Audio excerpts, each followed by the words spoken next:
like to tell my story with the following anecdote. I was made in Odessa, but born in Israel. We lived in Israel, Italy, Canada, and then came to Brighton Beach, New York in 1980. And so that's how we made our long journey here. When you look at the Exodus movement from the former Soviet Union, I didn't really appreciate it as much as a kid. It was only later when I started getting a little bit involved in some Jewish organizations that I realized the magnitude and how important it actually was to getting Jews out and possibly even bringing down an autocratic regime. It's an incredible model for world history, and I'm just proud to have been a part of it, and I think that's motivated me in some of the work that I do today. My first exposure to the Jewish communal world was a legal internship at Nyana, and it was an amazing opportunity to see the reach and breadth of Jewish organizations, both globally and here in New York, in terms of what they do for protecting the Jewish people, encouraging Jewish identity, but also in building relationships with other communities and helping other groups that have dealt with some of the same issues that the Jews have. I was invited to an event and I heard the mission of UJ Federation, and I ended up connecting with some young Russian professionals, and we ended up founding the Russian division. It was a role that I developed and I enjoyed doing it, and slowly but surely rose up to be in a real leadership position for many years. My wife, she was offered a position at UJ Federation in 2012. When she took that role, she was a former board member of JCRC. I got a phone call from the CEO, Michael Miller, and he said, "Hey, we need another Rachmansky on the board." And I just couldn't say no. It's an organization that has one of the most important missions in the community, but sometimes one of the most difficult missions to articulate. As I started to realize how important it was for the Jewish community to have an organization that took into account all the diverse different opinions and communities within the Jewish community, but also in the larger context of New York City, and how important our relationships with community leaders and business leaders, with the police departments, because they're very important to not just our security, but our thriving. One of the missions of JCRC is not just to build a safe community, but to build a thriving community, to create a much more interconnected New York.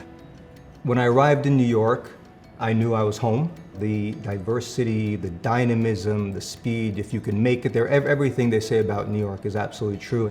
My connection to New York, it's from the Bronx to the Battery to Brooklyn. I love this town. I think that through JCRC, I've been able to participate in the civic side of New York in a way that I didn't get a chance to as a younger person.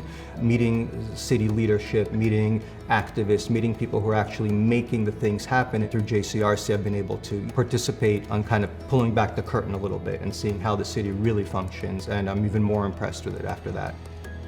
My connection to the state of Israel goes back a couple of thousand years. It's probably in the DNA.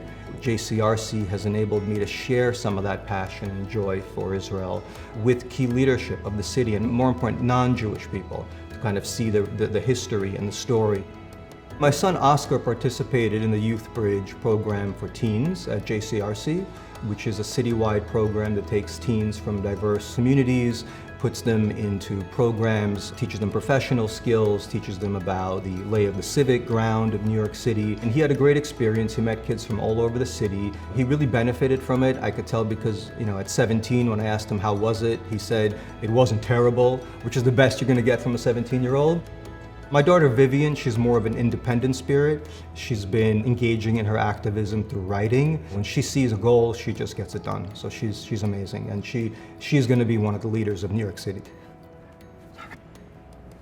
Receiving the Blumberg Family Young Leadership Award means a hell of a lot to me. I've known Tom Blumberg for many, many years. He's been one of the true mentors to me in this work and in this space. Tom is somebody that would take a young guy right away and say, we're going to talk about your future in the Jewish communal world. He has a way of caring and a way of giving back that really is unique. And he's really been a hero and a role model.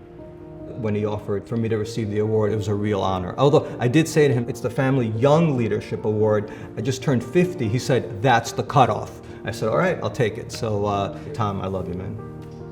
I'm pretty proud of this moment, because it's a culmination and being recognized for work I've done for a long time, work that I've enjoyed. I'm proud of my wife, my partner in all of this work. We're married 25 years. It's been a wild ride, incredible ride. Amazingly proud of my children who are pursuing their dreams at very young ages. They're independently minded, super smart, great values. I'm proud of being part of JCRC and being part of the city and being part of a team of people at JCRC, both lay and staff, that are some of the hardest working, smartest, and most dedicated people. Really proud to be a part of that team.